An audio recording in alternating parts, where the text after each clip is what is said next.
yesterday the news broke. 20 years has been handed him to go behind the bars. 20 years is not an easy. And now we spoke to Counsel Jimega, who says that really, if there's any option available to the legal team of Chairman Wontumi, it means that they can only appeal for the sentencing to be reduced. The number of years that have been given to him, they can only appeal that it's reduced to maybe 15 years because the law permits 15 to 25 years. So just put yourself in that situation. If you find yourself in that situation, and this morning I'm talking to you, the public official, you're listening to me now. Yes, you. I'm talking to you this morning. That whatever is happening to Chairman Wontumi now, someday could happen to you. And it's dependent on the kind of life you live. That's why I started by referencing the words in the song, or Mambe or Wonsum. This song is Wonsum by Uncle Ato. It's dependent on the kind of life you live, the kind of legacy or the kind of life you live, even as you occupy that position in that public institution where you find yourself this morning. Let nobody celebrate this. Well, if anybody would celebrate, it should be Ghana.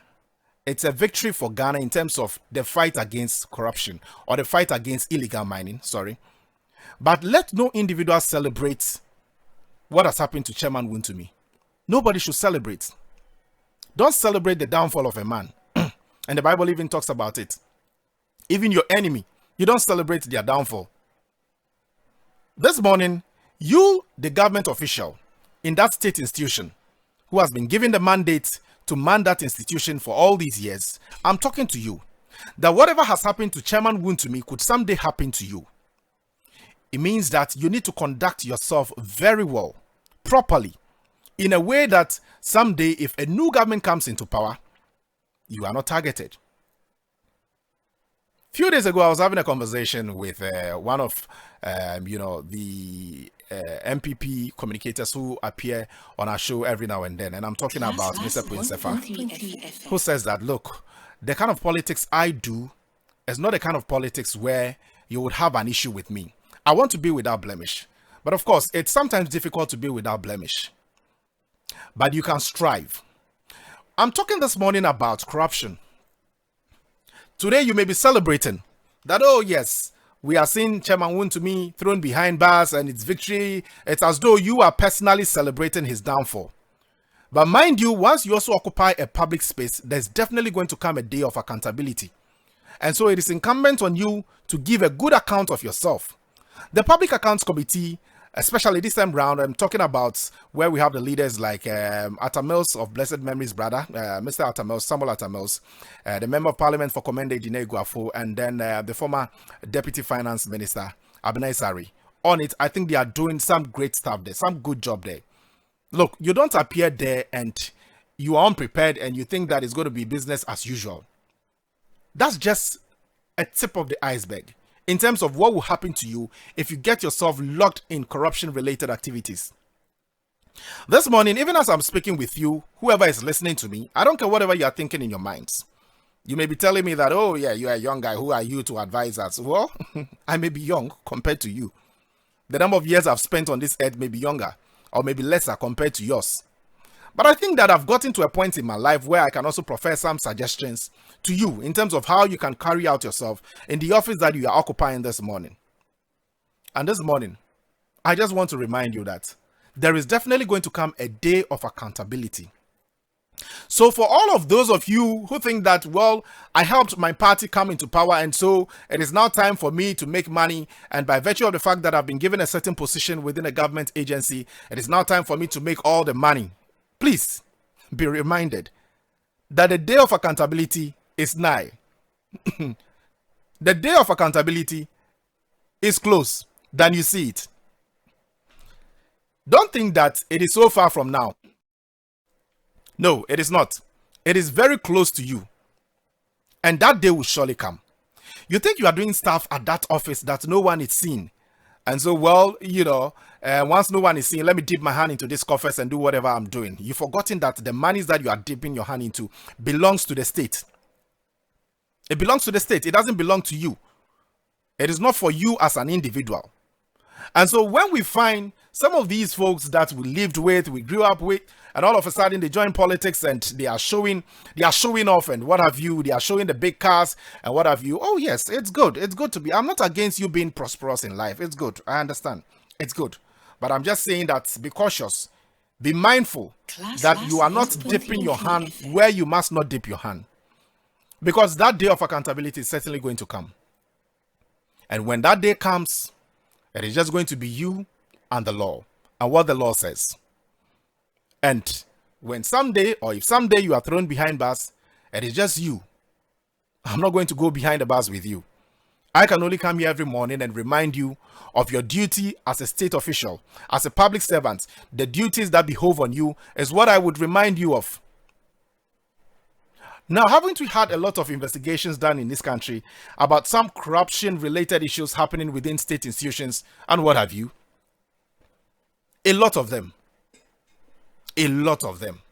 There's a saying in Akan, in the Akan language, that say, "Aponcheni wu ani hone tenteng," isn't it? When a frog dies, that's when you get to see how tall it is. In other words, you may find yourself in a position where you are not, for want of a better expression, you are not really to account for your stewardship. But someday when your term in office dies on, or when your term in office passes, or is gone, or expires, there's definitely going to come that day of accountability. I mean, we as humans, before God even tells us that there's a day of accountability, the judgment day. How much more you performing certain duties to your people right here on earth?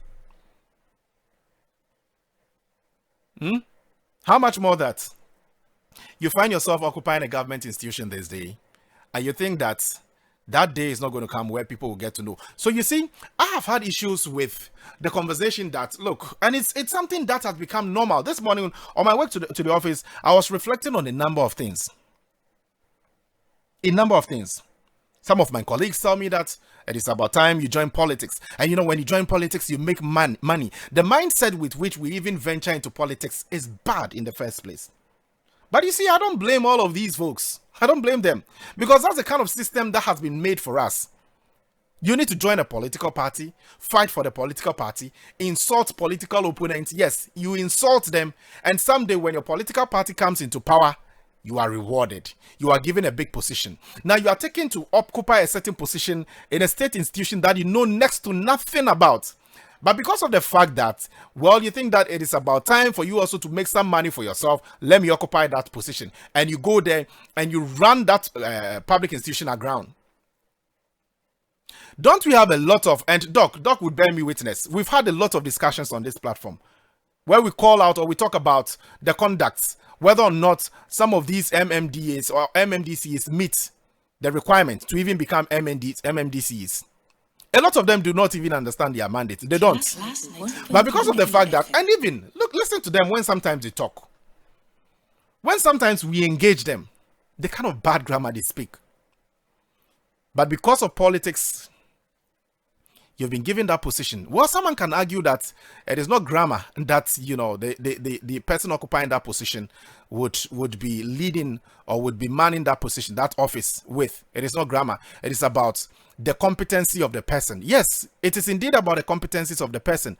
But I'm talking about when really you don't merit that position, but it's been given to you by virtue of the fact that you did certain things for the party. In other words, you've been rewarded with it. And once you are rewarded with it, and you go and you occupy that position, there are those people within the system already, because the system already existed before you went there.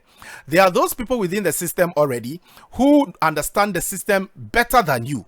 And so you joining or you becoming the leader of that organization or the CEO or the MD of that organization doesn't mean that you can outsmart them. They would always outsmart you. And so even as we're talking about you, the need for you not to be corrupt, there are those people who have surrounded you, who understand the system so much so that they can do a lot of illegal stuff that would, at the end of the day, go against you. And on the day of accountability, you account for that as well, because the buck stops with you as a leader.